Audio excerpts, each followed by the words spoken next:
श्री विष्णु भगवान की जय। 8वां अध्याय।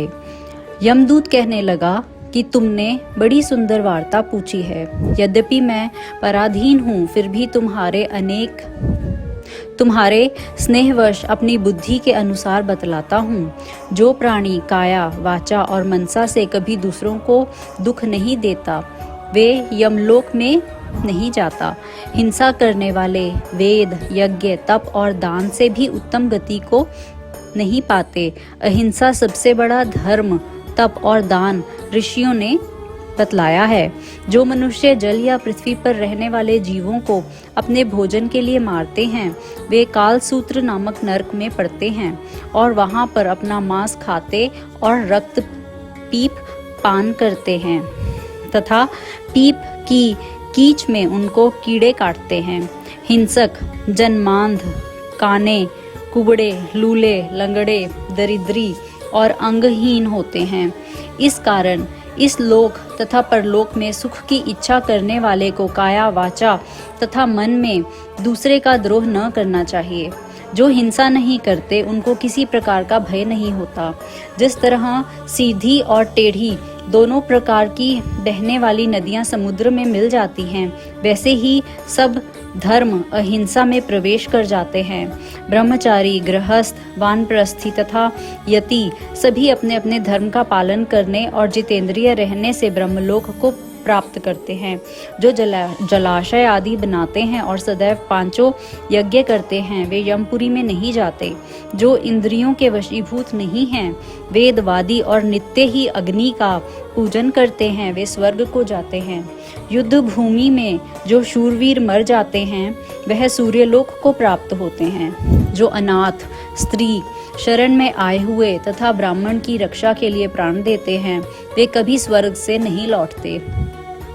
जो मनुष्य लूले, लंगड़े, बाले, वृद्ध, अनाथ तथा गरीबों का पालन करते हैं, वह भी स्वर्ग में जाते हैं। जो मनुष्य गौओं के लिए पानी का आश्रय करते हैं तथा कुआं, तालाब और बावड़ी बनवाते हैं, वे सदैव स्वर्ग में निवास करते हैं। जैसे जैसे जीव इनमें पानी पीते हैं, वैसे ही उनका धर्म बढ़ता है। जल से ही मनुष्य के प्राण हैं, इसलिए जो प्याऊ आदि लगाते हैं, वह अक्षय स्वर्ग को प्राप्त होते हैं। बड़े बड़े यज्ञ भी वह फल नहीं देते, जो अधिक छाया वाले वृक्ष मार्ग में लगाने से देते हैं। जो मनुष्य वृक्ष रोपण करता है, वह सदैव दानी और यज्ञ करने वाला होता है। जो अच्छे फल और अच्छी छाया वाले मार्ग के वृक्षों को काटता है, वह नरकगामी होता है। तुलसी का वृक्ष लगाने वाला सब पापों से छूट जाता है। जिस घर में तुलसी वन है, वह घर तीर्थ समान है और उस घर में कभी यमदूत नहीं जाते। तुलसी की सुगंध से पितरों का चित्त आनंदित हो जाता है और वे विमान में बैठकर विष्णुलोक को जाते हैं। नर्मदा नदी का दर्शन, गंगा का स्नान और तुलसी दल का स्पर्श, यह सब बराबर बराबर फल देने वाले हैं।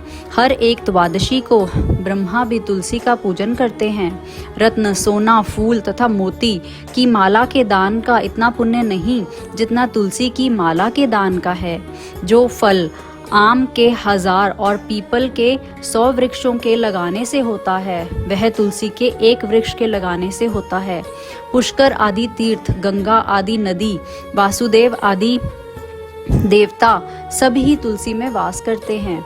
जो मनुष्य 1 बार, 2 या 3 बार रेवा नदी से उत्पन्न शिव मूर्ति की पूजा करता है अथवा स्फुटिक रत्न के पत्थर के आप से आप निकलकर हुए तीर्थ में, पर्वत या वन में रखी हुई शिव की मूर्ति की पूजा करता है और सदैव ओम नमः शिवाय मंत्र का जाप करता है, वह यमलोक की कथा भी नहीं सुनते।